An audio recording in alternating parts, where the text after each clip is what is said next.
Muy buenas tardes y bienvenidos y bienvenidas a los miércoles con la Academia de Psicología de España. Antes de comenzar esta nueva temporada de nuestros miércoles con la Academia, permítanme presentarles al nuevo presidente de la Academia de Psicología de España, el profesor José María Peiró, elegido por los académicos el pasado 26 de febrero. Creo que hicimos una magnífica elección y sería un honor y un placer que nuestro presidente nos dirigiera unas palabras. Muchas gracias. La verdad es que estoy un poco afónico, pero espero que se me puede escuchar.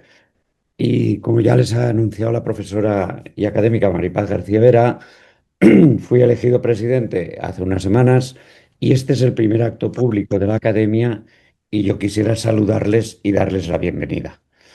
Me consta además que muchos de ustedes son seguidores asiduos de esta excelente actividad que viene impulsando la profesora García Vera y que en sus inicios lo hizo la profesora Araceli Maciá. Por lo tanto, para mí es un honor saludarles y manifestar mi responsabilidad y mi deseo de servir a nuestra academia, trabajando para el avance en la realización de nuestra misión y en la consecución de los objetivos y tengo la satisfacción de saber que cuento para ello con la participación de los académicos y las personas que contribuyen al funcionamiento y al desarrollo de nuestra institución. También quiero aprovechar y manifestar mi agradecimiento a nuestro presidente, el profesor Helio Carpintero, que, como todos ustedes saben, ha sido el alma y el primer motor de la academia durante más de 10 años, consiguiendo que la academia sea una magnífica realidad para la psicología y para la sociedad. Para terminar, quiero agradecer en esta ocasión al profesor Carmelo Vázquez por su colaboración en esta magnífica actividad y en la que va a impartir hoy su conferencia. Agradezco también a todos los que hacen posible esta actividad y en especial les agradezco a ustedes su interés, su asistencia y su participación. Quedo a su disposición y muchas gracias por su atención.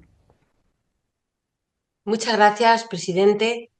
Hoy tenemos la enorme suerte de contar con la presencia del profesor Carmelo Vázquez, catedrático de Psicopatología de la Facultad de Psicología de la Universidad Complutense de Madrid y académico de número de la Academia de Psicología de España. Muchas gracias, profesor Carmelo Vázquez. Gracias a los académicos presentes, a nuestro presidente y, desde luego, gracias a todos ustedes por acompañarnos. Permítanme también saludar al inicio del curso en América Latina a nuestros alumnos y profesores de la Universidad Católica Boliviana San Pablo en Santa Cruz, de la Universidad Centroamericana Simeón Cañas de El Salvador, de la Universidad Técnica de Ambato en Ecuador y de la Universidad Nacional de Guinea Ecuatorial, y a nuestros habituales asistentes de México, Costa Rica y la Fundación Hermanos Martínez de Guinea. La verdad es que presentar al profesor Carmelo Vázquez es presentar a una de las figuras más relevantes de la psicología clínica y de la psicopatología en nuestro país, a un consagrado docente de universidades de todo el mundo y también a uno de los investigadores españoles de mayor prestigio y mayor proyección internacional. Para orgullo complutense, el profesor Carmelo Vázquez se licenció en la Universidad Complutense de Madrid en 1981 y se doctoró en el 87 en esta misma universidad, en la que ha desarrollado la mayor parte de su trayectoria profesional, siendo catedrático desde 2005. Desde sus inicios siempre demostró una gran inquietud por ampliar sus horizontes académicos y establecer colaboraciones internacionales. Así estuvo ya en los 80 con una beca Fulbright postdoctoral como profesor visitante de la Universidad de Northwestern en Chicago. En realidad, no era más que el inicio de un camino de becas competitivas como la del AMO o la Salvador de Madariaga y el presagio de fructíferas estancias internacionales futuras en prestigiosas universidades como la de California en San Diego o la de Harvard. De hecho, el prometedor futuro del profesor Vázquez se vislumbraba tanto desde el principio de su carrera que en 1997 ya era reconocido por la European Association of Psychological Assessment como el psicólogo europeo menor de 40 años con la trayectoria académica y profesional más distinguida. Esta pasión y su prestigio internacional se han mantenido a lo largo de los años en una destacada carrera académica e investigadora centrada fundamentalmente en la psicopatología, la salud mental y la psicología positiva. Unas áreas sobre las que ha publicado más de 200 artículos científicos en revistas internacionales de gran impacto. También ha dirigido más de 30 tesis doctorales y más de 50 proyectos de investigación financiados en convocatorias competitivas, tanto nacionales como internacionales. No en vano, el profesor Carmelo Vázquez es uno de los científicos más influyentes de nuestro país a nivel mundial, formando parte, por ejemplo, del 1% de los investigadores más productivos según la lista de la Universidad de Stanford en 2022.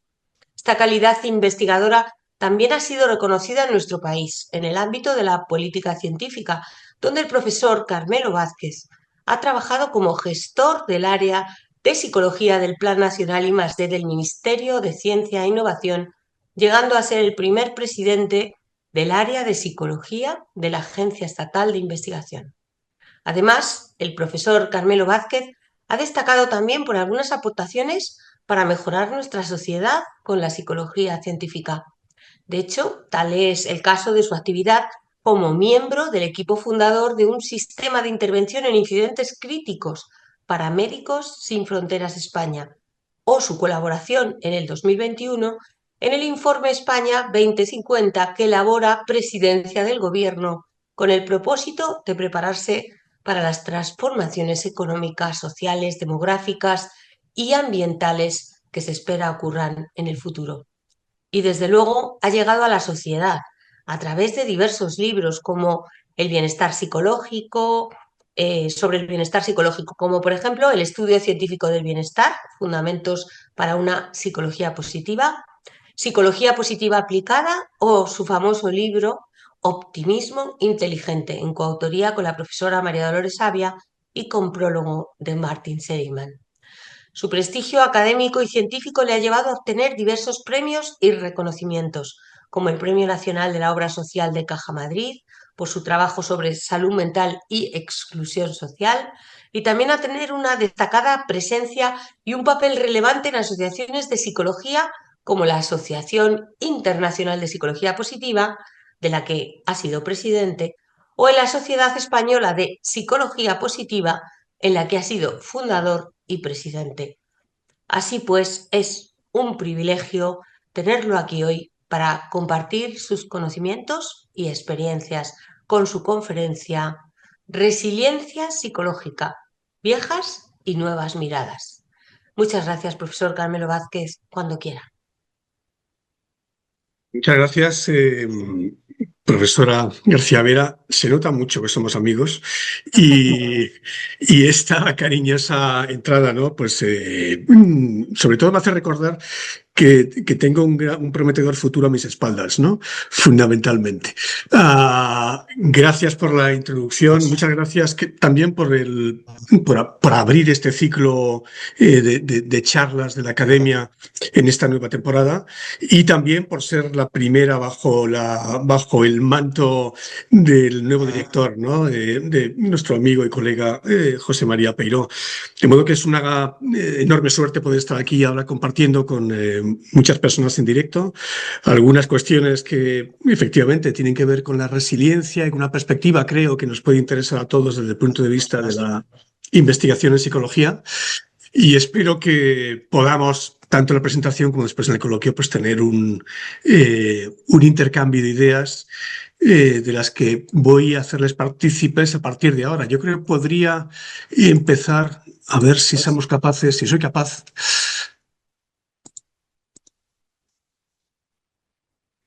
Bueno, estoy compartiendo pantalla. No sé si ven la pantalla o no. Sí, se ve perfectamente, Carmelo. Estoy en la pantalla, perfecto.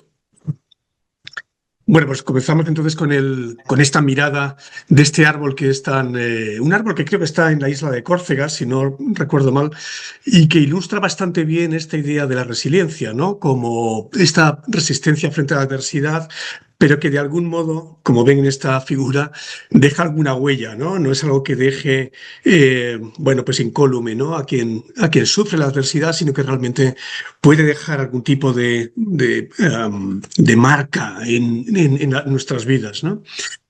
Me decía la profesora García Vera, no he recordado, porque no recordaba hace 15 minutos, que hoy es el 11 de marzo y se conmemora algo que fue realmente importante para nuestro país, que fue un ataque después del 11S de 2001, justamente hoy. Se conmemora 22 años, ¿no? Si no recuerdo mal, de este ataque que dejó una cifra de cerca de 200 personas fallecidas y la cual nuestra Universidad Complutense, también una joven profesora García Vera, ¿no? Tuvo un papel muy grande dentro de las actividades protectoras de inicio de respuesta en esta primera alarma en un atentado que realmente marcó la historia de nuestro país y ha marcado el devenir de muchos derroteros políticos en nuestro contexto. Y también en torno a esta idea de lo que ocurre en el 11S y el 11M. And feel her pain through the screen. Creo que estoy escuchando voces, pero no sé muy bien de dónde proceden. Podríamos cancelar los micrófonos. Espero que no sea un ataque, un ciberataque que alguien está haciendo esta presentación.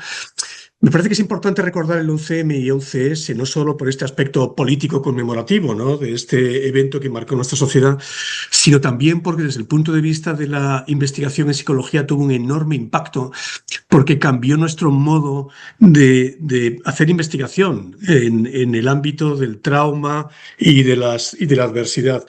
Con el 11S se inaugura un modo de hacer psicología que ha tenido enormes repercusiones para el ámbito de la investigación en resiliencia, porque se desarrollaron investigaciones muy rápidas, investigaciones que se pusieron en marcha en muy pocas horas o en pocos días, de una enorme extensión, porque además se intentó saber cómo reaccionaba la población general. Hasta entonces la inmensa mayoría de los trabajos que había sobre trauma tenía que ver con el impacto que había tenido las personas directamente afectadas, pero muy poco con la población general.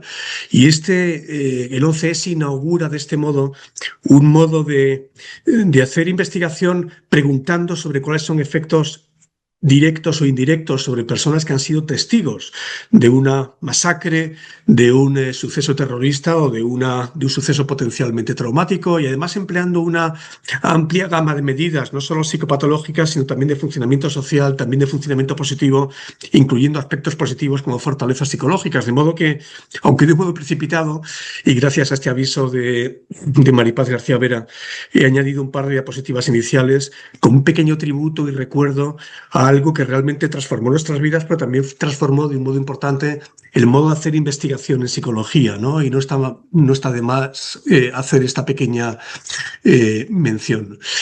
Bueno, comenzamos con la resiliencia y evidentemente la resiliencia tiene que ver con, todos saben esto, ¿no? Con esta idea que ejemplifica muy bien este muelle, ¿no? Con esta idea de rebote, ¿no? La idea de que una presión sobre un objeto determinado, finalmente, cuando cede la presión, el objeto recupera su posición inicial.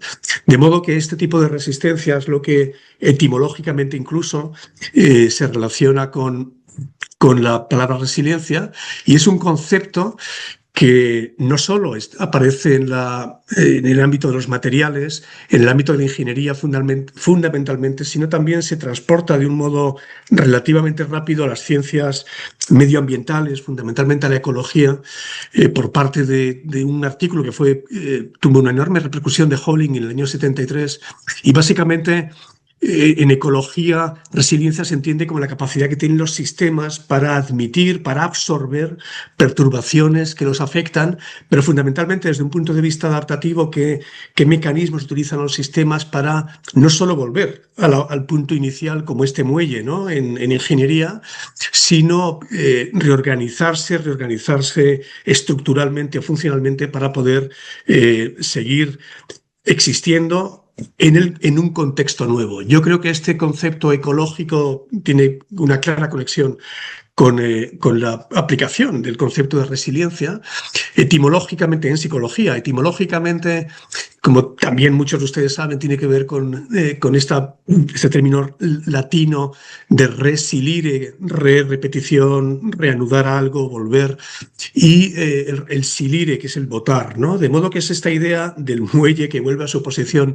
Y evidentemente, como ven, la palabra etimológicamente no nace como un sinónimo, ¿no? de fortalezas psicológicas, de capacidades psicológicas, sino muy ligado a los materiales. Hay unas cuantas personas interesadas, más de 100 personas en este momento asistiendo a esta charla, interesadas por un tema, el de la resiliencia, en el cual posiblemente todos tenemos algo que decir, todos conocemos historias, todos tenemos algo personal que podríamos aportar, y de algún modo nos sentimos interpelados por esta idea de la resiliencia, pero no somos los únicos. De hecho, en 2016 fue el término más buscado en el diccionario online de la Real Academia Española de la Lengua, de modo que el interés por la resiliencia es un interés muy amplio, un interés relativamente nuevo, ¿no? en la población.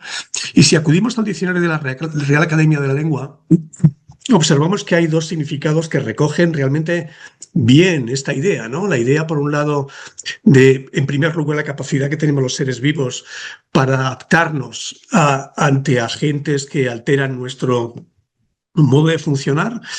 Y, por otro lado, esta capacidad más de los materiales, más ingenieril, si se quiere, que tiene que ver con esa capacidad de los materiales para volver a su posición inicial, su posición elástica inicial.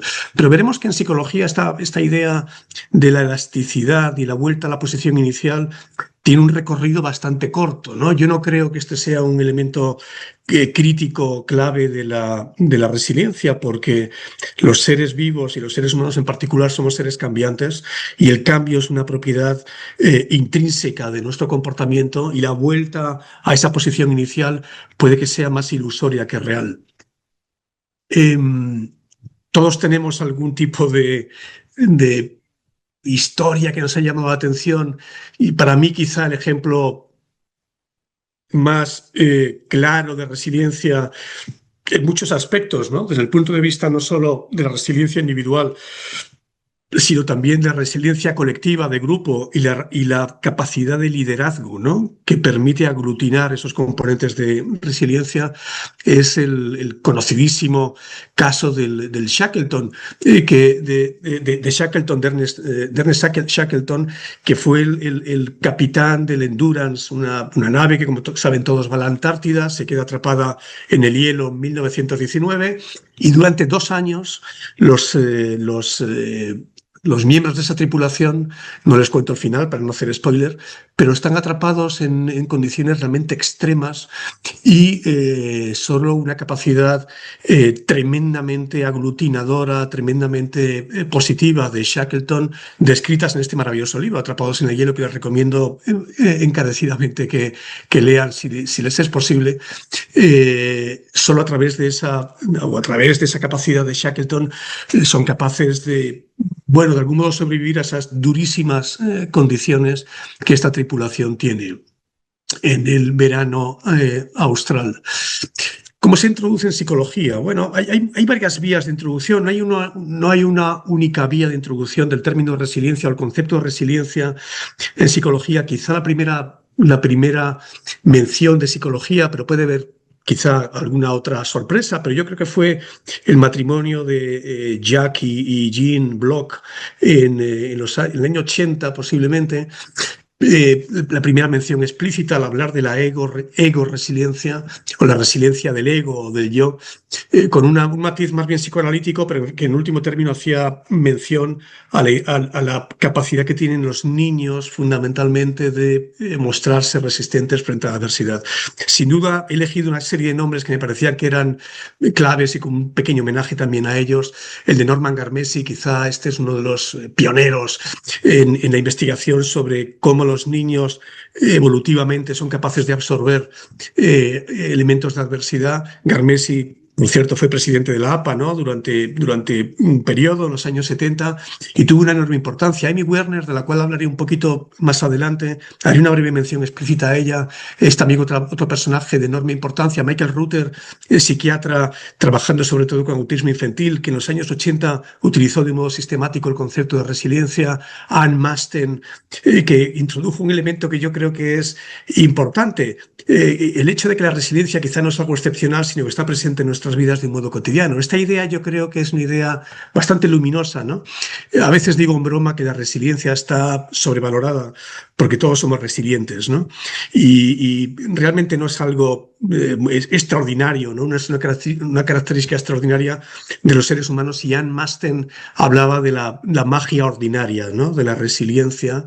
También un premio de investigación en la APA por sus contribuciones a este terreno de la resiliencia en el ámbito infantil. Y George Bonanno, un viejo conocido y amigo, ¿no? Que ha sido muy importante en el desarrollo moderno del concepto de resiliencia, haciéndonos ver que la resiliencia debe entenderse fundamentalmente como un estudio de trayectorias, más que puntos estables o puntos estáticos en el tiempo, como trayectorias en el tiempo. Y esto, claro, naturalmente introduce dificultades grandes, retos muy grandes desde el punto de vista de la investigación, de la comprensión y de la captación de la dinámica intrínseca que tiene el fenómeno de la resiliencia o el fenómeno general de la adaptación a la adversidad. Pero es verdad que si tenemos en cuenta todas las contribuciones de estas u otras personas, evidentemente no he hablado aquí, podríamos hablar de Viktor Frankl, de supervivientes de campos de concentración, de personas que han tenido un enorme impacto en nuestro concepto moderno de la resiliencia y de cómo conceptos psicológicos como, por ejemplo, el sentido vital están anclados a la idea de resiliencia. Como digo, podría haber introducido más nombres, pero todos ellos, yo creo, nombres que me dejo en el tintero o nombres presentes aquí, claramente nos ponen de manifiesto que esta idea del muelle, esta idea de la goma elástica que vuelve a su posición, posiblemente no es la más adecuada, y hay que entender siempre la resiliencia como un proceso dinámico, un proceso de cambio y un proceso en el que se exige una mirada paciente, ¿no? de las respuestas de las personas. Bueno, el ejemplo de Amy Werner me parecía que lo he rescatado también un poco a última hora porque me parecía que era interesante como un modo moderno de entender la resiliencia. Amy Werner es una psicóloga que hace un estudio paciente, minucioso, cuidadoso, yo creo que también bondadoso, si se puede decir, durante 4 décadas seguidas de cerca de 700 niños en Hawái, muchos de ellos etiquetados como vulnerables. Pero lo que Amy Werner ve en su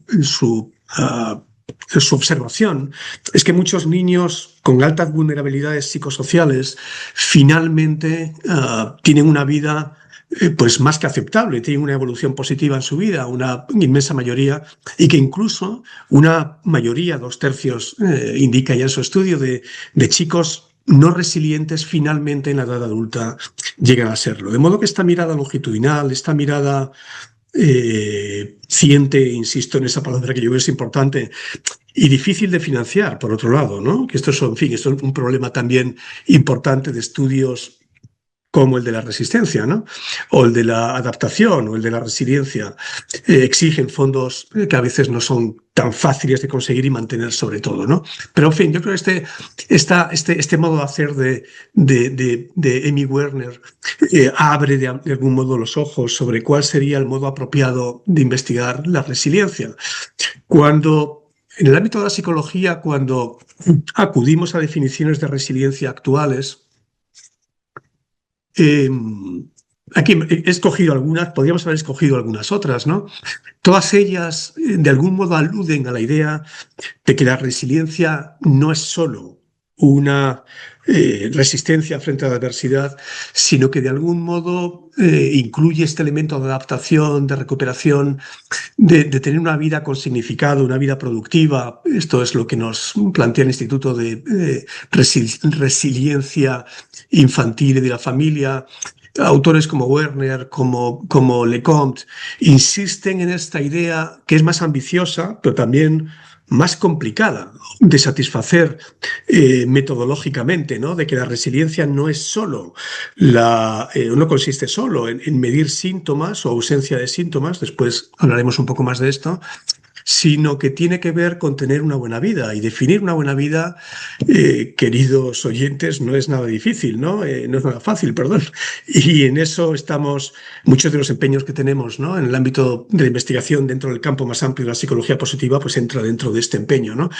De modo que yo creo que hablar de resiliencia nos lleva a hablar no solo de resistencia frente a la adversidad, sino nos lleva a hablar de reconstrucción, nos lleva a hablar de adaptación exitosa, nos lleva a hablar de tener vidas completas, vidas con significado, y esto nos adentra en terrenos más complejos de los que inicialmente pensábamos que nos iba a llevar el término de la resiliencia. Un aspecto importante es que la resiliencia obviamente no solo afecta a personas, afecta también a comunidades, y podemos hablar de resiliencia personal, obviamente. Aquí tiene una definición también muy estándar de Williams, pero también una resiliencia de la propia comunidad y una capacidad para ofrecer recursos, activar recursos y utilizar recursos comunitarios para superar dificultades y adversidades, ¿no?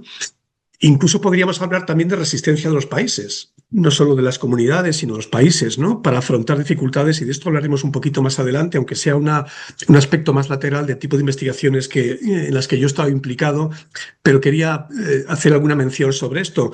Muchas veces, quizá en el debate haya alguna oportunidad para esto, pero cuando se habla de resiliencia, muchas veces se acusa a quienes desde la psicología investigan sobre la resiliencia de tener una mirada exclusivamente centrada en el individuo, una mirada muy personalizada, una mirada que no cuenta los recursos sociales, el contexto, y se deja que el individuo simplemente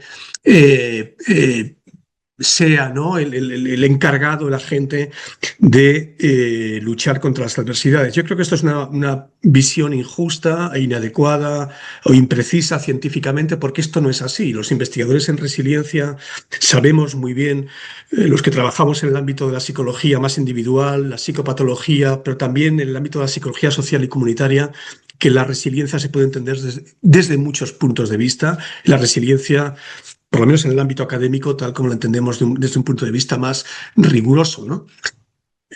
Los modelos, por ejemplo, ecológicos de resiliencia, ecológicos, psicológicos de resiliencia, claramente lo que nos dicen es que la resiliencia se puede entender como una interacción bidireccional compleja entre las capacidades y recursos de los individuos y las respuestas de los individuos, que a su vez dependen también de las respuestas y el soporte comunitario, del apoyo social, de la cohesión social y también de las políticas sociales y las políticas económicas que rigen en un país y una sociedad. De modo que no podemos entender la resiliencia solo bajo el paraguas de la psicología individual, de la personalidad, de los recursos personales, sino bajo un contexto mucho más complejo, en el que el individuo no es el único responsable de la respuesta que tiene, sino que hay muchos factores incluidos, desde las políticas retributivas, las políticas de redistribución de la riqueza, de provisión de servicios educativos, de provisión de servicios sanitarios, que son los elementos claves que configuran o sostienen la resiliencia individual, la resiliencia de los individuos. De modo que no estaría de más el no perder de vista esta perspectiva más compleja, ¿no? Dentro de esta perspectiva, tuve la oportunidad hace unos años de participar en el desarrollo de un módulo de bienestar, el módulo de bienestar del European Social Survey. El European Social Survey y el ESS se le ha llamado el Rolls-Royce de las encuestas, y es verdad que es una encuesta enormemente sofisticada desde el punto de vista metodológico, en el que investigadores de todo el mundo, fundamentalmente del contexto europeo, tienen la posibilidad de ofertar, hacer propuestas de medidas de módulos, y bajo el liderazgo de Felicia Huppert en la Universidad de Oxford, tuve la fortuna de participar en el desarrollo del módulo de bienestar, de medida de bienestar en 2012. Se había empleado un módulo de bienestar, medida de bienestar en Europa, en el European Social Survey, una encuesta que se hace en 20-25 países, traducida a más de 20 lenguas, con más de 25 o 30.000 participantes en cada una de ellas, con datos disponibles, por cierto, de libre acceso, que pueden encontrar en la página web del ESS, de cada una de las rondas. Y nos dimos cuenta que teníamos una oportunidad realmente buena de conocer cuál había sido el impacto social de la crisis económica de 2008. La crisis económica de 2008 tuvo un impacto enorme en muchos países del mundo. La Gran Recesión se le ha llamado, es una de las grandes recesiones económicas próximas que ha tenido la historia económica reciente, quizá la más grande después del crack del 29. Y lo que hicimos en este estudio fue comparar el bienestar de las personas después de esta crisis, que fue evaluado en 2012, una muestra de varios miles de personas en España, comparándolas con las respuestas que antes de la crisis en 2006 teníamos también de una muestra española comparable. Básicamente, sin entrar en muchos detalles, lo que pudimos comprobar fue algo que yo creo que tiene relevancia para el discurso social de la resiliencia. Por un lado, vimos que fundamentalmente, si comparamos qué sucede, no se preocupen que no voy a explicar los datos complicados de esta maraña de correlaciones de unas ecuaciones estructurales relativamente complejas, pero básicamente lo que estos datos nos dicen es que en 2006 había unos predictores de depresión que tenían que ver con el bienestar eudaimónico, con el optimismo, con la satisfacción vital. Todos ellos eran predictores de depresión. En 2012 el panorama es muy parecido, pero hay un cambio importante entre 2006 y 2012. Y el cambio importante es que en 2006, antes de la crisis, había dos factores fundamentales que eran la confianza social, la confianza en nosotros y el optimismo social, la idea de que estamos en un barco que avanza, en una nave que avanza, esta idea de que esto llamamos optimismo social, no solo que mi vida avanza, sino que estoy viviendo una sociedad que avanza. Esos dos elementos protectores de la depresión desaparecen en 2012. Nuestro modo de interpretar esto es siguiendo esta idea de Richard Sennett, uno de los grandes sociólogos, ¿no?, que habló en este maravilloso libro sobre la corrosión del carácter, sobre el impacto que tienen las crisis económicas en los individuos. Lo que interpretamos aquí es que hay dos elementos que amortiguan, desde un punto de vista social, la aparición de síntomas depresivos, que es la confianza en otras personas, la confianza en otras personas de nuestro entorno, y la idea de que estamos cabalgando a lomos de un animal que se mueve, ¿no?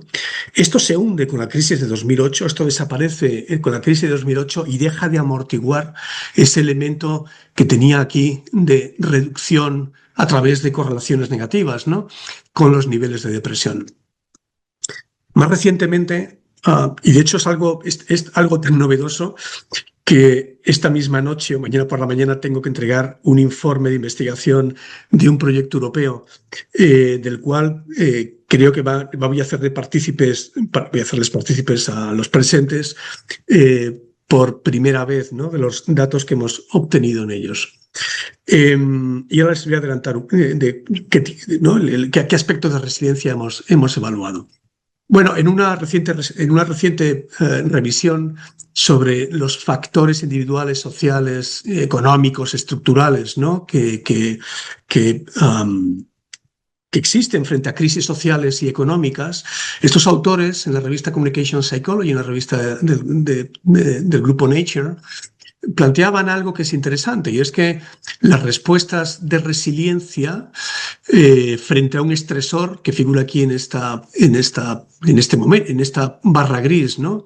Pueden ser muy diversas. Hay gente que responde de un modo con una respuesta de ansiedad, de temor, una respuesta negativa crónica, otras personas que muestran resiliencia, que es esta línea de abajo donde digamos que son aparentemente invulnerables, ¿no? Hay otras personas que tienen una respuesta de recuperación, en la cual tiene una respuesta importante primera, pero después desaparece. De modo que hay varios patrones de respuesta. Por lo tanto, lo importante es, por un lado, medir qué patrones de respuesta existen después de la aparición de un estresor, pero también es muy importante saber qué ocurre antes, qué ha ocurrido antes de ese estresor, ¿no? Porque esto nos puede ayudar a entender las trayectorias. En el contexto de un proyecto europeo denominado WISER, del cual hablaré ahora, pensamos que era importante, o que era relevante más que importante, poder intentar comprender cuál ha sido la respuesta de resiliencia de los países europeos de los cuales tenemos datos a través de encuestas sociales, la encuesta social europea, ante dos crisis diferentes, la crisis de 2018 y la crisis del COVID-19, la crisis de 2020-21, que también afectó obviamente países europeos, además de países del resto del mundo. Básicamente lo que hemos hecho en este estudio con mi compañera, mi colega Vanessa Peinado, también de la Universidad Complutense, lo que hemos hecho fundamentalmente es intentar ver cuál es la respuesta de resiliencia de países europeos teniendo en cuenta muchos parámetros. Primero, las medidas sucesivas que cada aproximadamente 2 años se van tomando con datos, con países, la mayor parte de los países participantes europeos en la encuesta social europea, pero después hemos incluido mucha información de diferentes fuentes, por ejemplo, sobre discapacidad, sobre consumo de fármacos, sobre satisfacción vital, sobre desigualdad social, desigualdad económica, prácticamente más de 200 variables que hemos incluido en nuestra base de datos para intentar comprobar si las trayectorias de resiliencia frente a la adversidad han sido diferentes frente a una crisis económica o frente a la pandemia. Básicamente tenemos 4 posibles escenarios.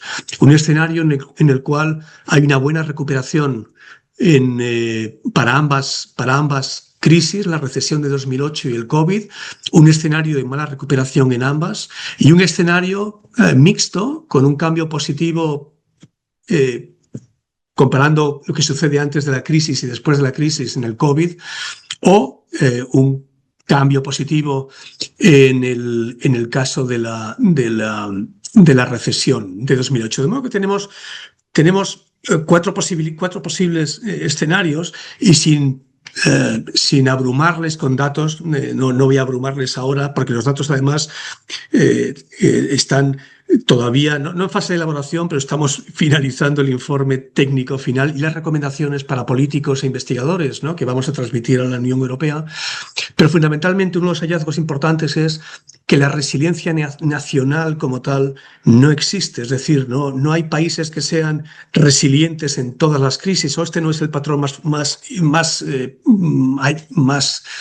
fácilmente hallado. De hecho, algo muy peculiar es que España, aquí está marcado con un círculo, es bastante excepcional, en el sentido de que frente a nuestro estereotipo y nuestra creencia a veces, se recuperó relativamente rápido en términos de satisfacción con la vida, es decir, que recuperó de un modo relativamente rápido los niveles de satisfacción con la vida que teníamos previos a la crisis de 2008 y los niveles de satisfacción con la vida que teníamos previos a al COVID también, ¿no? Y lo mismo sucede en parámetros como confianza en los demás, ¿no? Que en el caso de España se recuperó bastante rápidamente. Pero dejando de lado el caso de España, que yo creo que no viene al caso ahora meternos en esta aparente excepción, yo creo que lo importante es que, igual que sucede con los individuos, parece que las naciones son muy específicas respecto a su capacidad de resistencia y sus trayectorias de recuperación después de un evento de una característica diferente, como es una crisis económica o una crisis sanitaria. Y cosas que hemos comprobado es que la respuesta política ha importado mucho. Es decir, la existencia de fondos de Next Generation en la Unión Europea ha sido capaz de amortiguar y acelerar la recuperación, la resiliencia, diríamos, o poner en marcha una respuesta de resiliencia en los países europeos. Y también hemos visto que no todos los grupos se comportan de modo igual, es decir, que en el caso del COVID, pero también en el caso de la crisis de 2008, hay algunos grupos, algunos sectores particularmente dañados en los cuales la recuperación no ha sido tan rápida. Grupos como, por ejemplo, las mujeres y las personas más jóvenes han sido particularmente afectados y con trayectorias de recuperación más lentas que otros grupos. Pero, en fin, yo creo que este es algunos de los hallazgos interesantes que hemos visto también respecto a cómo afrontamos crisis y cuáles son los efectos de crisis sociales, económicas y sanitarias. Es que ha habido, y este es un hallazgo que quizás se conecta con estos elementos de polarización creciente que estamos viendo en muchos países, se conecta con una pérdida de confianza en las instituciones que es bastante clara. Ha habido muy poca capacidad de recuperación en la confianza en las instituciones, y esto es un aprendizaje importante para instituciones políticas, ¿no? Nacionales y transnacionales, de cómo intentar recuperar y cómo inyectar o insuflar, ¿no?, elementos de confianza institucional que realmente está muy deteriorada, ¿no? Otro elemento también importante dentro de las crisis es que no solo estamos afrontando crisis individuales y sociales, sino también crisis incluso climáticas, ¿no? Estamos dentro de esta nueva época, dentro de este escenario que algunos califican como el antropoceno, ¿no? Algo que está ocurriendo en los últimos 200 años, de un cambio climático acelerado. Sea correcto o no, sea científicamente adecuado hablar de antropoceno, lo cierto es que la resiliencia también se puede entender no solo a nivel individual y comunitario, sino también planetario. Y yo creo que esta perspectiva, ¿no?, mucho más global, nos debe hacer pensar que realmente cualquier intento, ¿no?, los intentos para poder formular una explicación o un marco teórico de la resiliencia de los seres humanos debe estar acomodada, debe estar encajada dentro de una perspectiva mucho más amplia y mucho más multisistémica, como la que de Kila Jungialpan, de la Universidad de Wisconsin, nos hace partícipes en este estudio. Desde el punto de vista del trauma, que es de lo que fundamentalmente les puedo hablar un poco más, el trauma psicológico, hay muchos modos de ver la resiliencia. Resiliencia desde el punto de vista de la psicología infantil, de la psicología del desarrollo, resiliencia desde el punto de vista de la psicología social, resiliencia desde muchos puntos de vista, pero desde el punto de vista clínico, evidentemente, yo soy un psicólogo clínico, tengo que hablar algo sobre el trauma porque también ha ayudado mucho a iluminar, ¿no?, lo que es la resiliencia. Algo quizá importante es reflexionar que lo que llamamos un estresor y las respuestas frente a los estresores han cambiado a lo largo del tiempo, y esto no es una observación trivial. Yo creo que ha habido un cambio muy importante, de mucho calado, de mucho significado en cómo, por ejemplo, los sucesivos DSM han ido definiendo lo que es la resiliencia, un suceso potencialmente traumático, un suceso ante el cual podemos tener una respuesta negativa, una respuesta de estrés intenso. El DSM-3 nos decía que un suceso potencialmente traumático era un suceso que está fuera de la experiencia cotidiana de los individuos, una inundación, un terremoto, un ataque violento, una agresión sexual, y que cualquier persona bajo esa circunstancia podría mostrar una respuesta traumática. Claro, mucha investigación durante los años 90 lo que demostró es que muchas personas realmente eran resilientes, es decir, que a pesar de que habían experimentado experiencias de esa naturaleza habían tenido una respuesta de resistencia. Por lo tanto, esta idea de que cualquier persona podría tener o puede tener o está justificado que tenga una respuesta traumática desaparece en el DSM-4 para simplemente indicar que consiste en experimentar, observar relatos que están relacionados fundamentalmente con la muerte, la amenaza de muerte, lesiones graves o amenazas para la supervivencia. En el DSM-5 se matiza un poco más todo esto para atenuar esta idea de que simplemente escuchar, observar puede ser relevante. Está un poco más matizado porque esto nos podría hacer extender mucho la probabilidad, ¿no?, de que una persona sea diagnosticada con problemas como, por ejemplo, trastorno de estrés postraumático. Pero evidentemente el concepto de resiliencia va a estar determinado en cierto sentido en el ámbito del trauma por cómo definimos sucesos potencialmente traumáticos. Uno de los primeros hallazgos en los años 90 que forzó a los cambios en el DSM-4 y DSM-5 es que, a pesar de que el 60-70% de las personas, tanto en Estados Unidos como en Europa, en estudios longitudinales muy amplios, han sido expuestas o están expuestas en el curso de su vida a sucesos potencialmente traumáticos de esta naturaleza que les acabo de decir, solo un pequeño porcentaje, un 3% en Estados Unidos, un 1% en Europa, presentan un trastorno de estrés postraumático, que es, digamos, que la figura fundamental. Evidentemente pueden aparecer otros problemas de otra naturaleza, pero si nos fijamos en lo que es el trastorno de estrés postraumático, un porcentaje pequeño, relativamente pequeño de personas tendrían un desarrollo pleno de lo que es un trastorno de estrés postraumático. Evidentemente puede haber otro espectro de problemas, otro espectro de dificultades, pero en términos de trastorno clínico, esto nos hace pensar que realmente tiene que haber muchas barreras en la mayor parte de los individuos, de modo que frenen la posibilidad o atenúen la posibilidad de que, a pesar de que en nuestra vida tenemos muchas experiencias traumáticas que potencialmente nos podrían llevar a un trastorno de estrés postraumático, un pequeño porcentaje realmente desarrolla, o un porcentaje relativamente pequeño desarrolla problemas como estos. La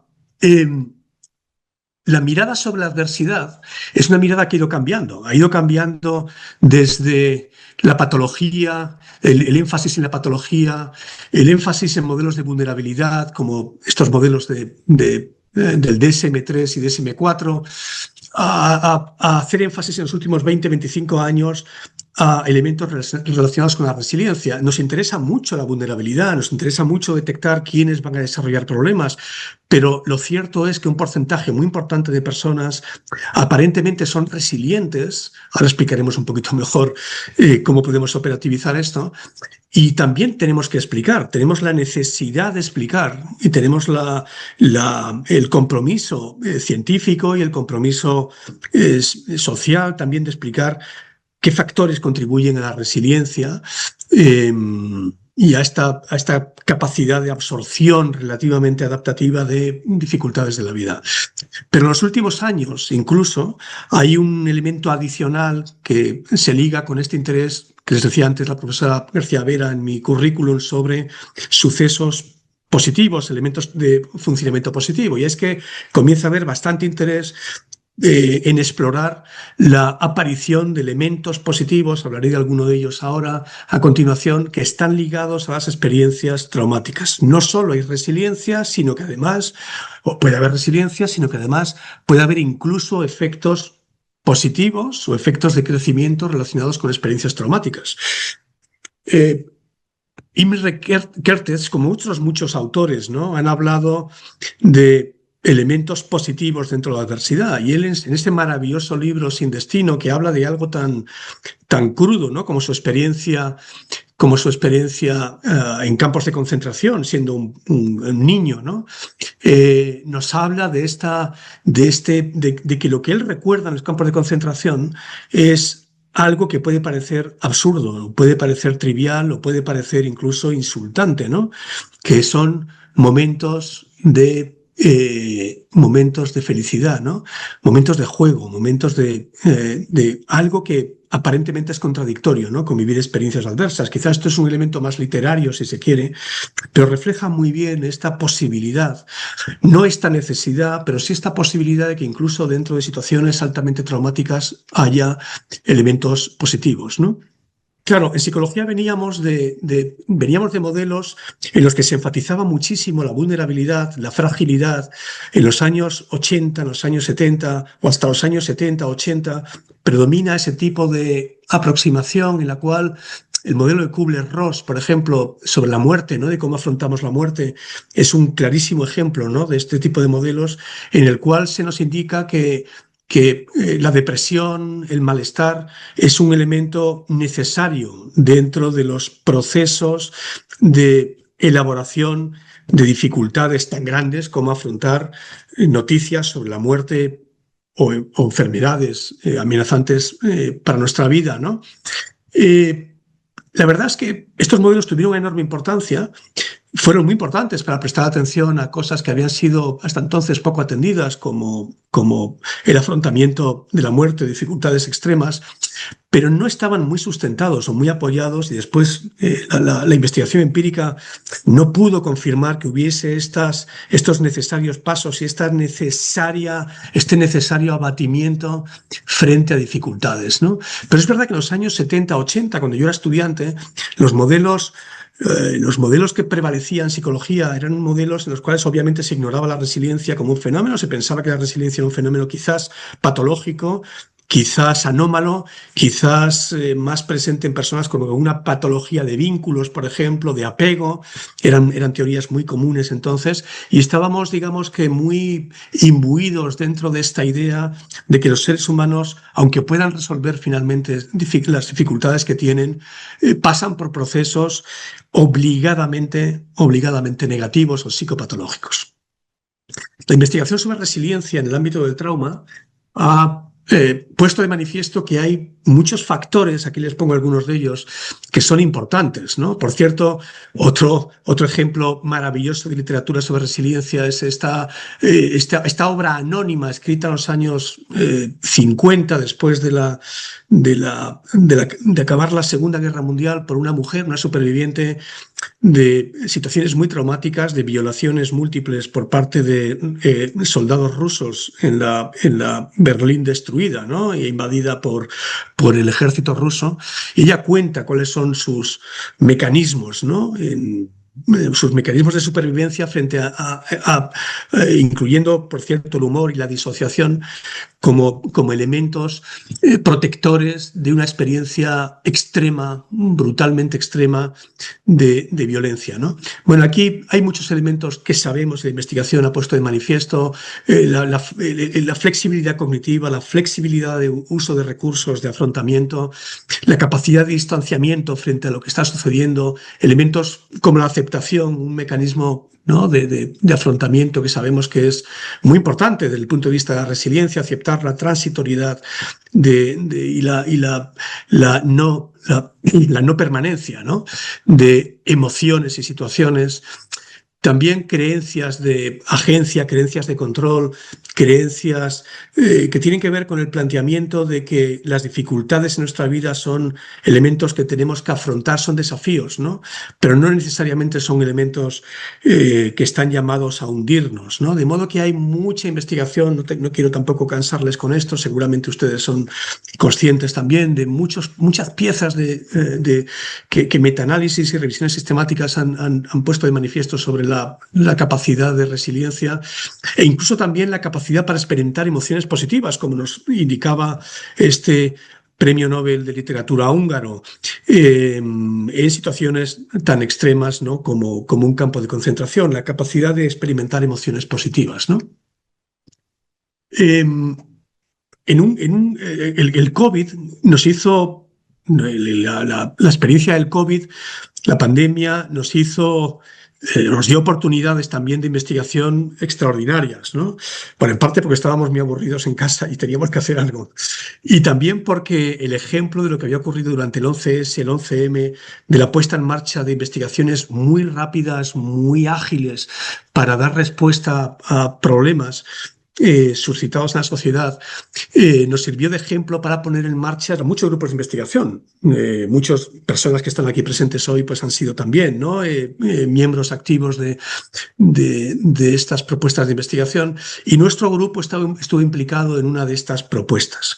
Durante 2 años hicimos el seguimiento de 2.000 personas en varias oleadas de entrevistas, desde abril de 2020 hasta también abril, mayo, junio de 2022. Estuvimos entrevistando, como os digo, con un seguimiento realmente bastante exitoso, a una muestra inicial de 2.000 personas. En ese primer estudio, que lo hicimos, por cierto, mientras estuvimos confinados, y lo hicimos con un consorcio internacional, con universidades del Reino Unido y de Italia, nos planteamos si podíamos de algún modo saber algo sobre la resiliencia, ¿no? de los habitantes de nuestro país y de otros países en los cuales hicimos el estudio, ¿no? Hicimos un estudio en condiciones, en momentos muy críticos de la pandemia. Primero, una primera oleada con 2.000 participantes, cuando estaban muriendo 500, 600 personas al día. Eran momentos realmente muy angustiosos para todos. Y una segunda oleada, un mes más tarde o mes y medio más tarde, en el que todavía las tasas de muertes eran muy elevadas diarias en nuestro país, y estábamos viviendo momentos de gran zozobra. Lo que hicimos fue un estudio en el cual evaluamos síntomas de depresión, síntomas de ansiedad, síntomas de estrés postraumático, empleando medidas estándar. Y básicamente, como en muchos otros proyectos de investigación, pudimos detectar 4 diferentes patrones de síntomas. Comprobamos que hay gente que llamamos resilientes, que por cierto fue la mayoría de personas, un 55%, que no alcanzaron los límites de depresión, de síntomas depresivos clínicos, los límites de ansiedad clínica o los límites de trastorno de estrés postraumático, de síntomas de estrés postraumático clínico. Es decir, personas que no tenían síntomas significativos ni de depresión, ni de ansiedad, ni de trastorno de estrés postraumático, empleando puntos de corte estándar. Y esto fue la mayoría, ¿no? Vimos personas que al principio, esto llamamos malestar demorado, no tienen síntomas en la primera medida en abril, pero en mayo presentan síntomas o bien de depresión o bien de ansiedad o de estrés postraumático. Personas con malestar sostenido, hay un 25% de personas que presentan algún tipo de sintomatología elevada, clínicamente elevada, de depresión, de ansiedad o de estrés postraumático. Y luego también hay un conjunto de personas, recuperado lo llamamos, que presentan síntomas iniciales pero después se recuperan. Las personas resilientes, desde este punto de vista única y exclusivamente basado en síntomas, por cierto, me estoy apartando de la definición más ambiciosa que di al principio de mi charla, y me aparto conscientemente, porque definir lo que es una buena adaptación es mucho más exigente, es mucho más difícil de replicar y mucho más difícil seguramente de poder consensuar que una definición exclusivamente basada en síntomas. Aquí estamos basando resiliencia como la inexistencia de síntomas clínicos en 2 momentos de medida. Y lo interesante de este tipo de estudios es que estamos, en primer lugar, definiendo la resiliencia desde un punto de vista con un punto de vista operativo basado en síntomas, y lo segundo es que lo hacemos en 2 momentos. Es decir, estamos evaluando trayectorias, ¿no? Que es este deseo que gente como Bonanno, ¿no?, investigadores modernos de la resiliencia, digamos que en cierto modo exigen, ¿no? Bueno, sin entrar en muchos detalles, en esos primeros momentos de los estudios sobre lo que sucede en el COVID, vimos, para nuestra sorpresa, ahora ya es algo muy conocido, pero en aquellos momentos fue una sorpresa para todos, es que los grupos, cuando comparamos los resilientes, empleando técnicas muy sofisticadas estadísticas, pero cuando comparamos el grupo de personas resilientes con el resto de grupos de personas, lo que encontramos con los no resilientes, es decir, con los los que se recuperan, personas que tuvieron un problema y luego se han recuperado, con los que han tenido continuadamente estrés, o los que han una respuesta de estrés, o los que han tenido una respuesta de estrés demorada. Es decir, comparando a los resilientes, los puramente resilientes, con el resto de grupos, son personas de más edad, hombres. Esto fue una de las primeras sorpresas. Vimos que las personas más frágiles en términos de respuesta psicopatológica eran los jóvenes frente a toda expectativa. Cuando estábamos encerrados en casa, en las primeras semanas pensábamos que eran las personas mayores, pero esto no es así. Lo que ocurrió, y ahora es algo muy claro y muy coincidente en todas las investigaciones que se hicieron sobre el COVID y se han seguido haciendo sobre efectos del COVID, es que los más jóvenes fueron los más perjudicados. Pero hay aquí otra serie de variables psicológicas que son predictoras de mayor resiliencia, pero algo interesante es que la resiliencia autoinformada realmente no predecía resiliencia sintomática. Es decir, cuando la gente responde a una pequeña escala que es muy utilizada de resiliencia, como tiendo a recuperarme rápidamente después de tiempos difíciles, cuando nos responden a preguntas como me cuesta superar sucesos estresantes, cuando la gente informa subjetivamente de si son resilientes o no, hemos visto que esto realmente tiene muy poca capacidad predictiva de si van a responder con más o menos síntomas frente a una adversidad, ¿no? Esto nos hace pensar otro aspecto también importante, y es que la resiliencia, en primer lugar, hay que medirla frente a la adversidad, número uno, solo o fundamentalmente cuando hay adversidades. Número dos, medirla de un modo longitudinal, medirla con medidas repetidas, medir trayectorias. Y número tres, no basarse únicamente en informes personales, no basarse únicamente en impresiones personales sobre si uno se considera a sí mismo resiliente o no.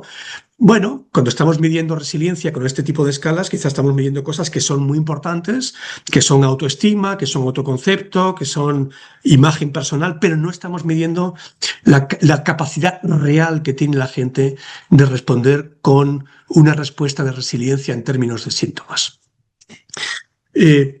Para completar este tipo de investigaciones sobre resiliencia durante la pandemia, nos ha interesado también dar respuesta a algo sobre lo que no sabemos mucho, y es cómo la gente que es inicialmente resiliente, es decir, que no tiene síntomas, o aparentemente no tiene síntomas, si esta gente es distinguible de aquellos que inicialmente no tienen síntomas, pero van a desarrollar síntomas en el futuro. Es decir, una pregunta que nos interesaba era saber si gente que inicialmente es resiliente y después va a permanecer resiliente durante 2 años continuados, difiere de aquellas personas que inicialmente son resilientes, pero en un periodo de 2 años van a tener o van a presentar algún tipo de síntoma clínico de ansiedad, depresión o trastorno de estrés postraumático. Sin entrar tampoco en muchos detalles, si quieren después en el coloquio podemos tener alguna oportunidad de discutir esto, pero sin entrar en muchos detalles, utilizando análisis de redes, utilizando básicamente para aquellos que no tengan familiaridad con análisis de redes, utilizando técnicas que nos permiten saber cómo están interconectados los síntomas entre sí, lo que hemos comprobado es que la gente que se recupera de una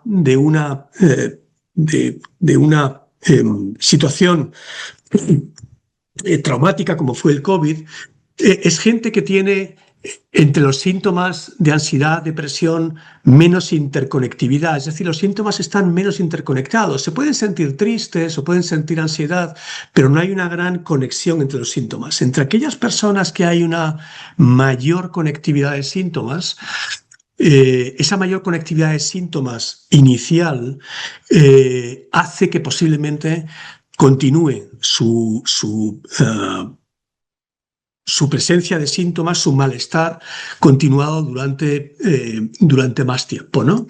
Bueno, podemos después, si quieren, discutir alguna de estas cuestiones que yo creo que puede ser interesante. Ya acelerando, para dejar tiempo para respuestas, la última fase de mi charla tiene que ver con estos aspectos positivos relacionados con el trauma, si esto es un oxímoron, si esto es algo realmente paradójico, existente o no. Bueno, un par de cosas importantes. La primera es que uno de los aspectos que nos ayudó a cambiar nuestra visión sobre la presencia de emociones positivas en el trauma o en la adversidad, fueron investigaciones en los años finales de los 80, principios de los 90, de Roxanne Silver y Camille Wortman. Y ellas mostraron que las personas, por ejemplo, que habían tenido una lesión que les había incapacitado, les había dejado en un estado de hemiplegia o paraplegia, presentaban emociones también positivas, presentaban emociones negativas como ansiedad, depresión, ira, pero cuando se les preguntaba si se sentían contentos, sorprendentemente, al cabo de 3-4 semanas de haber sufrido esa lesión, decían sentirse contentos.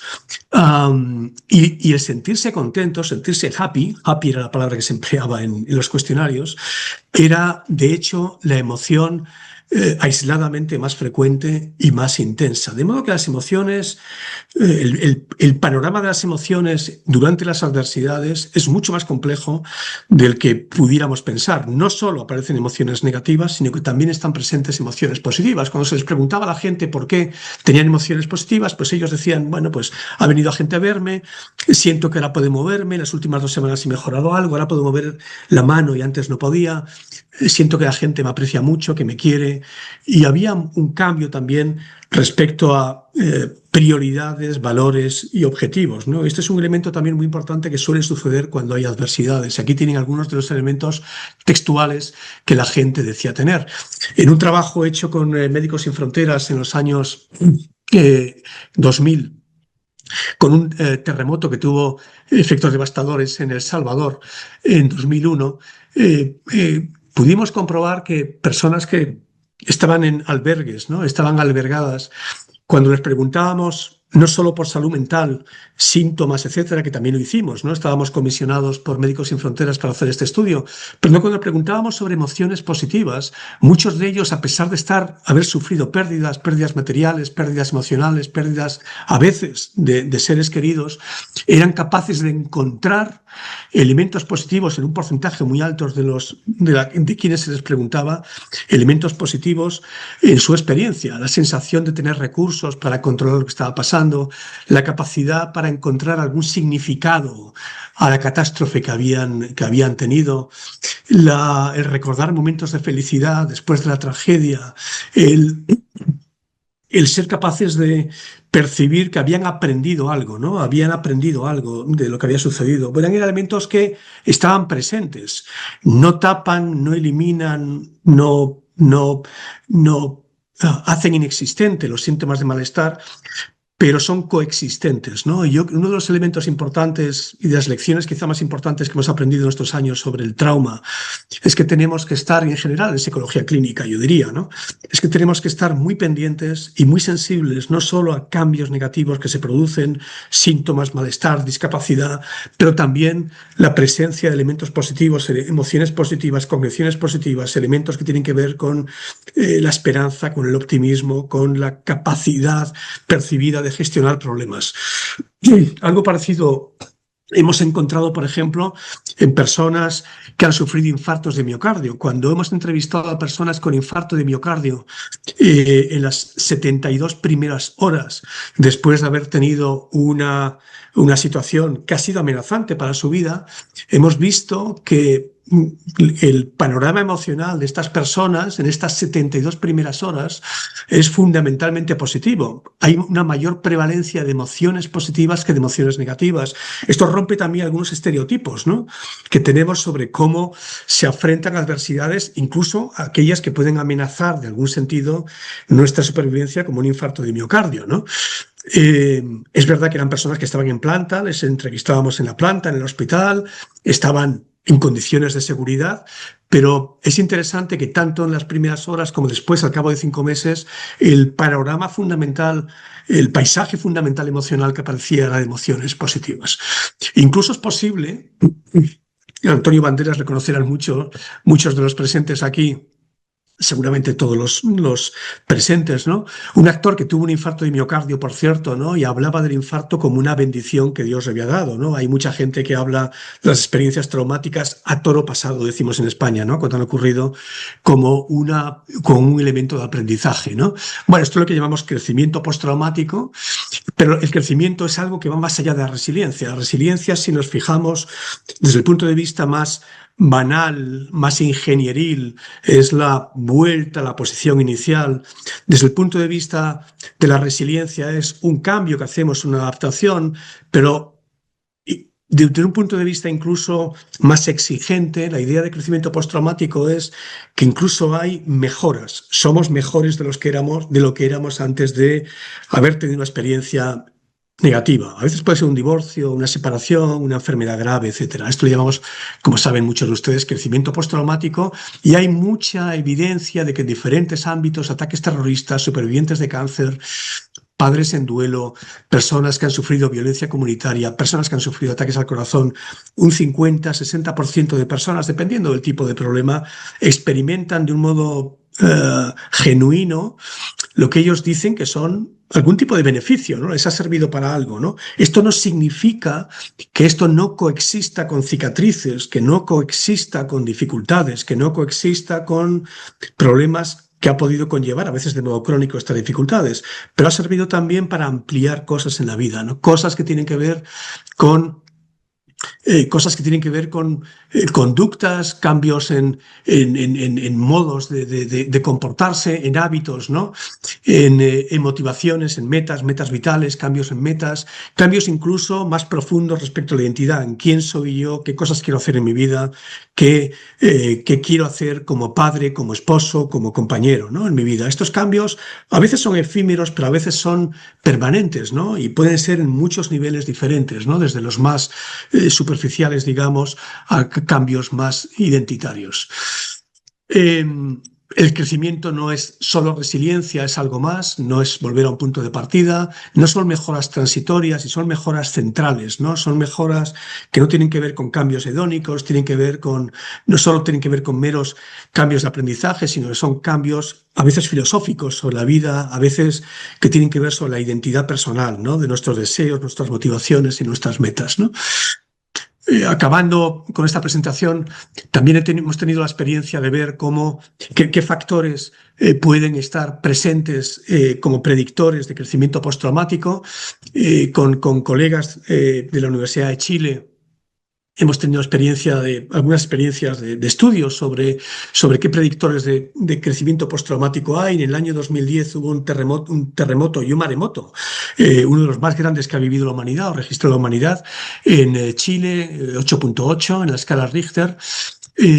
Y pudimos entrevistar a más de 300 personas que habían perdido su casa, que estaban también albergadas, y estuvimos interesados en intentar predecir dos cosas. Por un lado, síntomas de trauma, síntomas traumáticos, pero luego también síntomas, o poder predecir, perdón, qué elementos de crecimiento podían estar presentes. Vimos que fundamentalmente, simplificando mucho lo que encontramos, también empleando ecuaciones estructurales, análisis muy complejos que prácticamente ni yo mismo entiendo y entiende mucho mejor la gente técnica y los metodólogos de nuestro equipo, pero empleando ese tipo de análisis de naturaleza más causal, vimos que hay factores cognitivos, entre otros, pero los factores cognitivos son importantes, que tienen que ver con la rumiación, dar revueltas a lo que ha ocurrido, que son predictores de un mantenimiento de la respuesta traumática, mientras que un tipo de pensamiento que llamamos razonamiento, más que la cavilación o el brooding o la rumiación, ¿no? Un tipo de razonamiento más constructivo relacionado con qué he aprendido de todo esto, qué puedo hacer para mejorar mi situación, qué puedo hacer con mi familia, dónde puedo encontrar alojamiento para ellos, y que están ligados a la solución de problemas, es predictor de crecimiento postraumático. Bueno, por lo tanto, parece que hay vías diferenciadas. Estamos empezando a comprender mejor las vías predictivas, por ejemplo, cognitivas, aunque también hay otras. Vías cognitivas que permiten predecir el sostenimiento o mantenimiento de una respuesta traumática o el mantenimiento de una respuesta de crecimiento. También lo mismo con por ejemplo, personas que han sufrido accidentes laborales. Esto es un estudio hecho también en Chile con mis colegas Felipe García, Félix Cova, Darío Páez. En el ámbito del contexto laboral. Por ejemplo, hemos intentado predecir también respuesta de estrés y respuesta de crecimiento postraumático en personas que han tenido accidentes, que les han tenido hospitalizados, y fundamentalmente, de nuevo, hemos confirmado que lo que predice síntomas de trauma son, entre otros, la gravedad subjetiva de lo sucedido, pero también respuestas de cavilación, de rumiación, respuestas de afrontamiento religioso negativo, sensación de culpa, de haber sido castigado por Dios, etcétera. Pero este elemento cognitivo de cavilación nos parece que es importante, mientras que lo que predice crecimiento es, de nuevo, por un lado, un elemento objetivo, que es simplemente el paso del tiempo. El paso del tiempo es un elemento predictor también, pero un estado de reflexión constructiva, ¿no? Lo que se puede llamar rumiación o pensamiento deliberado, ¿no? Que es un elemento también de intentar pensar constructivamente qué hago con mi vida, cómo busco trabajo, qué implicaciones tiene para mí lo que está ocurriendo ahora en este momento. Y por último, ya para terminar, lo mismo en el ámbito del COVID, hemos ido también empleando técnicas muy parecidas con esta muestra nacional representativa, más de 2.000 personas. Fuimos capaces de ver que había también itinerarios muy diferentes para el crecimiento postraumático y para los problemas postraumáticos. La ansiedad ante la muerte, la intolerancia a la incertidumbre, estamos hablando del COVID, ¿no? Que estuvo muy relacionado con estos elementos de incertidumbre. Encontramos que eran elementos también predictivos de problemas postraumáticos, empleando también ecuaciones estructurales, modelos complejos estadísticos, mientras que el crecimiento está ligado a elementos mucho más positivos, relativamente ignorados en la investigación sobre el trauma, como por ejemplo creencias primarias de que uno, a pesar de todo, vive en un mundo que es bueno, que es un mundo justo, o creencias, por ejemplo, de estar identificado con los seres humanos. Esos elementos de identificación con la humanidad son elementos predictivos de crecimiento postraumático. Bueno, quizás esto puede dar oportunidad para discutir alguna cosa, y muy brevemente, ¿qué nos queda por saber? Bueno, muchas cosas, ¿no? Nos queda en el ámbito de la investigación investigar mucho más, sondear mucho más cuáles son las respuestas de resiliencia cuando nos encontramos frente a estresores humanos, frente a estresores no inducidos por humanos. Estamos viviendo desgraciada y trágicamente, ¿no? Momentos de guerra, de combate, de hostilidad, que tiene implicaciones enormes, ¿no? En la respuesta psicopatológica más profunda, más negativa, más de desconfianza hacia la humanidad, ¿no? Que está inducida, ¿no? Por elementos que se apartan de lo que es una respuesta traumática frente a lo que son, por ejemplo, sucesos naturales.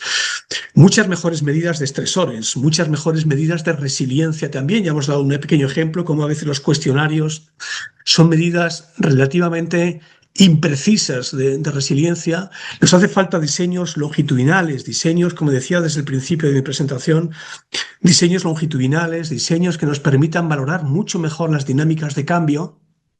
Sin duda, estudios transculturales. Tenemos aquí la presencia de personas de otros ámbitos culturales, otros países, en los que las narrativas son diferentes, ¿no? En las que las narrativas implícitas sobre lo que es la fragilidad, lo que es la vulnerabilidad, lo que es la resiliencia, es diferente a las de otros países. La narrativa de la resistencia y la narrativa de crecimiento es una narrativa muy norteamericana, muy de la filosofía norteamericana, de la nueva frontera, del crecimiento perpetuo, del crecimiento, la regeneración continua, que quizá no sea tan pertinente en otras culturas, por ejemplo, culturas europeas, ¿no? Y esto tendríamos que seriamente, ¿no?, tener que afrontar de un modo programático estas diferencias transculturales. Y sin duda, elementos que tienen que ver, o implicaciones que tienen que ver con la intervención. Muchas gracias, siento haberme demorado, creo que ha sido 1 hora aproximadamente, pero hemos tenido una introducción un poco más larga, y espero que haya tiempito, aunque sea pequeño, ¿no?, para el intercambio de preguntas, y estoy a vuestra disposición. Aquí tengo la dirección, por si acaso alguno de vosotros está interesado en algún contacto personal, y estaré encantado de recibir vuestra información. Voy a aprovechar para beber agua y poder sobrevivir. Muchas gracias, de verdad, Carmelo. La verdad que no sé cómo agradecerte esta conferencia, Bueno, aquí no hay más que afirmaciones en el chat y a través de diferentes medios agradeciendo tu conferencia. La verdad que eres un referente de nuestra psicología y el tema que has tocado, yo creo que es un tema fundamental que nos toca a todos, como tú decías antes, especialmente hoy en el aniversario de del 11M, ¿no? Pero realmente es un tema súper relevante y tengo que decirte que además de en el chat, y hay que decirlo, muchas felicitaciones al profesor José María Peiró por ser nuestro nuevo presidente, pues hay algunas preguntas, hay algunas cuestiones. Yo la verdad es que cada vez que te escucho, ¿qué voy a decir? Es que me encantaría tirarme horas y horas y horas hablando contigo de esto. Espero que no hablemos horas y horas sobre esto. Ya, Vamos a... no, pero bueno, trataremos de... Hay muchas felicitaciones por la conferencia, por la actividad. Ya digo que también a nuestro presidente por haber sido nuestro presidente de la academia.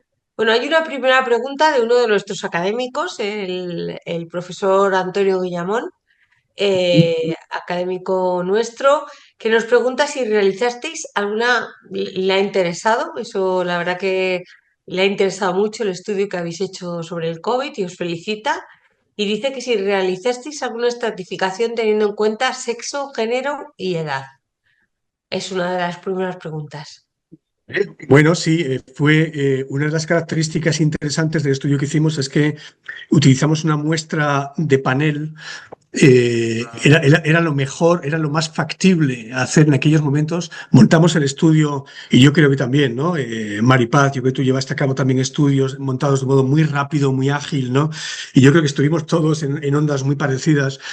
Y utilizamos una muestra representativa nacional. Y la representación era por sexo, por autonomía, por edad y por ingresos económicos, de modo que era una muestra escrupulosamente representativa en esas variables, ¿no? En el seguimiento después, evidentemente, durante 2 años no pudimos mantener tan escrupulosamente esos porcentajes, pero inicialmente los 2.200 participantes iniciales que participaron estaban no estratificados, sino que eran representativos para cada una de las autonomías, las 17 autonomías españolas representados, ¿no? Por lo tanto, lo que hemos encontrado respecto a edad y sexo, podemos decir que es representativo o es adecuado, ¿no? Como un reflejo de lo que pudo ocurrir a nivel nacional, ¿no? No, la verdad que la verdad que hay muchas afirmaciones y te tengo que decir, Carmelo, que continuamente te felicitaciones sobre el trabajo que estáis haciendo, ¿no? Hay una pregunta en concreto sobre cómo consideráis, si consideráis que la escala de resiliencia de Connor Davison de 10 ítems para medir la resiliencia es adecuada. Bueno, no lo sé, se utiliza muchísimo, es quizá la más utilizada. Ha habido, ha habido muchas revisiones, ha habido muchas revisiones metodológicas de las ventajas e insuficiencias de las escalas de resiliencia. Recomiendo que vea alguna de ellas. Eh, Creo que es Winnick, yo creo, quien hizo algunas de esas, Windel, ¿no? Windel, quien hizo una de esas revisiones. Yo no me atrevería a decir si es adecuada o no adecuada. Yo creo que las escalas de resiliencia miden algo, que es la percepción que tiene la gente de ser capaces de. Están midiendo en cierto sentido agencia, pero esto es un problema fundamental en psicología. Lo que dice la gente no se corresponde necesariamente con lo que la gente hace, ¿no? Entonces yo creo que hay un abuso en psicología, porque es muy fácil, lo hacemos todos, y es algo que hacemos continuamente. Hay un abuso continuo de autoinformes, ¿no? Y pues porque es muy sencillo, ¿no? Pasa lo mismo con las medidas. Yo me siento incapaz de decir si es adecuado o inadecuada. Yo creo que lo importante es saber los contenidos de los ítems y estar atento de que quizás hay una incongruencia entre lo que la gente dice y luego cómo se comporta. Y para saber cómo se comporta, hay que evaluar cómo se comportan y este es el reto.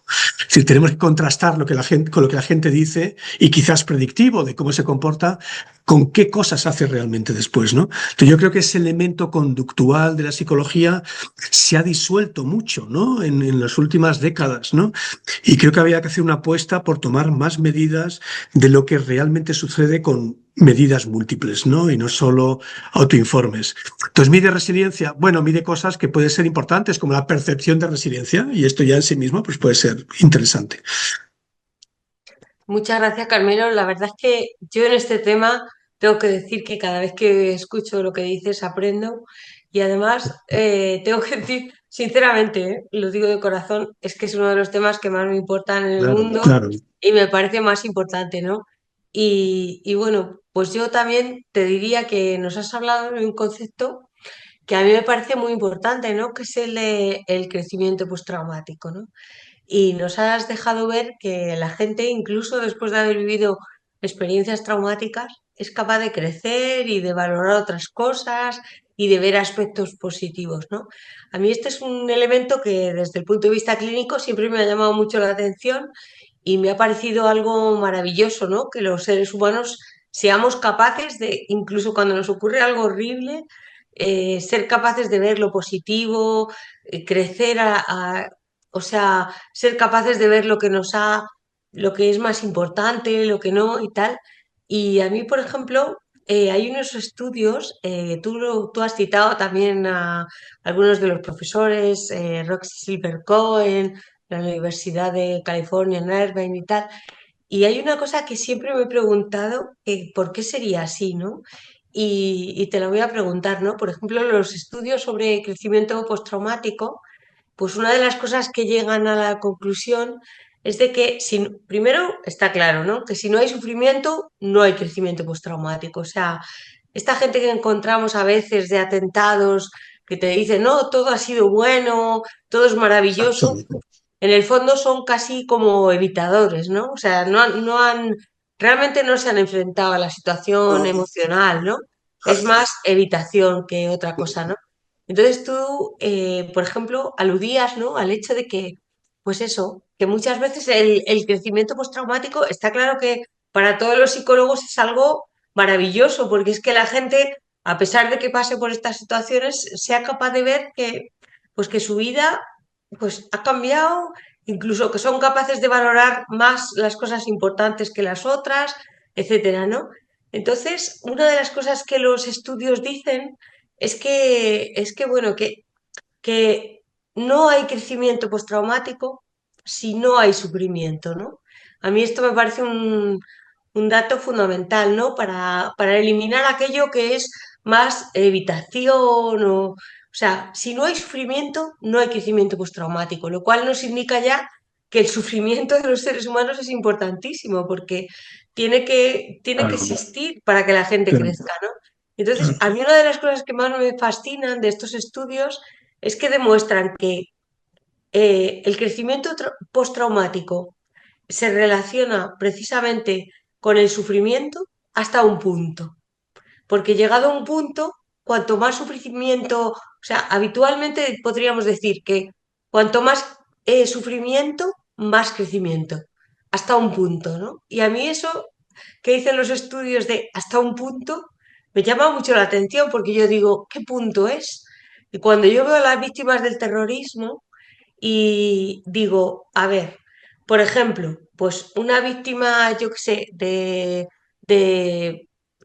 situaciones traumáticas, Clara Rojas, fue secuestrada por las FARC, estuvo en un Sí. campamento, tuvo un hijo en cautividad y cuando tú la oyes hablar, dice, yo he crecido como persona. Para mí, ahora mismo todo lo que he aprendido de este sufrimiento he crecido.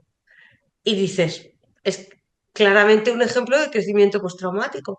Pero tú luego oyes a la madre de Miriam, eh, pues hoy que estamos en el aniversario del 11M, tú ves a Ángeles Pedraza, que perdió una hija en el atentado del 11M, y ella dice, bueno, ella ha crecido, pero no puede crecer como Miriam. Entonces, cuando los psicólogos nos preguntamos, vale, cuanto más sufrimiento, más crecimiento, hasta un punto. Y yo siempre me he preguntado, ¿hasta qué punto? Y yo creo que ese punto es como, llega un momento en que cuando pierdes un hijo, algo es demasiado aversivo para que puedas crecer.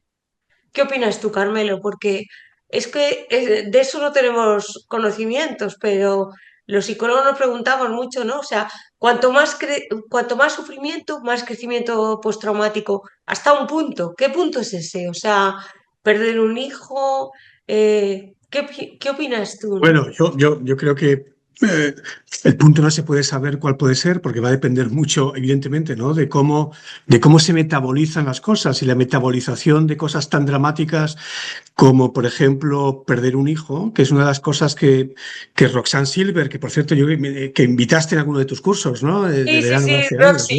Roxy Pues Silvercoin. Roxy Silver hizo estudios sobre la pérdida de hijos por muerte infantil súbita, ¿no? Es decir, cuando un hijo muere, y ella encontraba que la mayor parte de los padres eran capaces, no todos, pero eran capaces de encontrar alguna razón para seguir viviendo, ¿no? Que era, y aprendizajes también, ¿no? Aprendizajes instrumentales, materiales, de cómo estar más pendiente a veces un poco excesivamente, pero también de cómo estar más tiempo con sus hijos, los hijos supervivientes, de cómo prestar atención o dar más amor, dedicar más tiempo a ellos, etcétera, ¿no? Claro, lo has dicho muy bien. Yo creo que sobre esto hay varias cosas que decir. Uno, resiliencia, lo has dicho tú muy bien al principio, la resiliencia y el crecimiento postraumático son elementos casi antitéticos. Si hay resiliencia y si entendemos la resiliencia simplemente como la no existencia de sufrimiento, no puede haber crecimiento. El crecimiento se da bajo condiciones de sufrimiento. ¿Cuál es la relación? Aunque hay un debate sobre esto, la relación que se plantea en muchos estudios, incluso algunas revisiones de metaanálisis y tal, dicen que es una relación curvilínea. Es como la típica relación de dosis de estrés, ¿no? Es decir, que si hay muy poca dosis traumática, no puede haber crecimiento postraumático, la gente no puede tener crecimiento postraumático después de haber recuperado su móvil que se le ha caído al retrete. Entonces, tú no puedes tener crecimiento postraumático después de esto, sería absurdo, ¿no? Pensar en ello.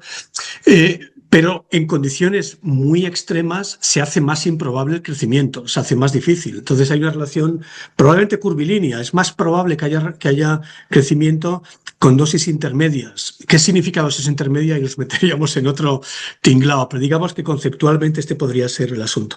Y otra cosa súper importante, Maripaz, y yo creo que tú eres una clínica con una enorme sensibilidad y yo creo que obviamente lo entiendes muy bien y esto entra dentro de la lógica de las intervenciones clínicas. Una exigencia clínica es en no forzar procesos, ¿no? Entonces, el crecimiento postraumático no es algo intrínsecamente deseable. ¿Por qué? Porque, como tú bien decías, cuando ha habido crecimiento ha habido trauma. Entonces, ojalá no tuviéramos crecimiento postraumático. Y el crecimiento aparece de un modo espontáneo o de un modo, digamos que natural, en un 40, 50, 60% de la gente. Y no hay que forzar las cosas. Se puede ayudar terapéuticamente a encontrar elementos de crecimiento, pero siendo enormemente cautelosos y enormemente respetuosos con la gente. Es decir, que el crecimiento no es ninguna exigencia. Igual que hemos escapado de modelos como el de Kubler-Ross de las etapas, no entremos ahora en una etapa diferente en la cual el crecimiento postraumático sea una exigencia. El crecimiento postraumático no es una exigencia. Primero, porque no es bueno que haya crecimiento postraumático, porque ha habido trauma, y en el caso de que haya habido trauma, tenemos simplemente que acompañar a la gente en sus procesos y no forzar procesos. Y el acompañamiento tiene que estar hecho con sensibilidad, con cuidado y con atención al contexto que está viviendo la gente. Entonces, bueno, yo creo que hay que estar muy atento, con las orejas muy abiertas, de hacer preguntas.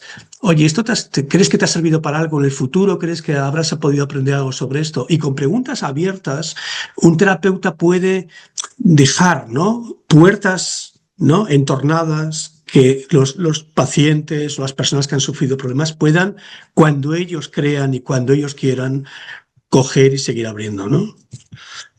La verdad que, muchas gracias, Carmelo, porque Es un lujo absolutamente tener un investigador de tu talla a nivel internacional y nacional, entendiendo también los problemas que tenemos en el día a día en la práctica clínica, ¿no?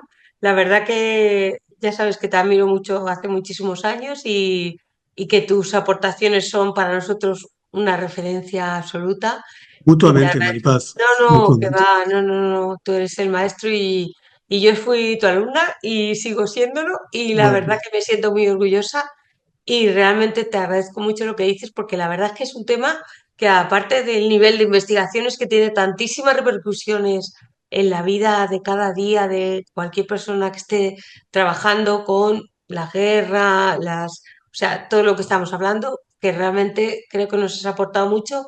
Creo que soy representativa de todo lo que están diciendo en el chat, de gracias, gracias, gracias por todos los lados. Y gracias. sinceramente, Carmelo, por favor, sigue trabajando, sigue estudiando, sigue aportando, porque estamos todos ahí contigo, beneficiándonos de tus investigaciones y tratando de que todo esto sirva para lo que yo sé que para ti es importante, que es hacer Muchísimas gracias. Yo un mundo mejor. he hecho relación a cosas que están más dentro de mi dominio. Al final hablamos de las cosas que conocemos, pero en nuestro país se hace investigación excelente, vuestro grupo hace investigación excelente, grupos en muchos ámbitos de la psicología social. Veo aquí que está Mario Blanco, que también es alguien que ha hecho muchísimos trabajos en esta dirección y con reflexiones también muy profundas. Y evidentemente somos conocedores más de nuestro ámbito, pero también reconocedores de que hay un cuerpo muy activo, muy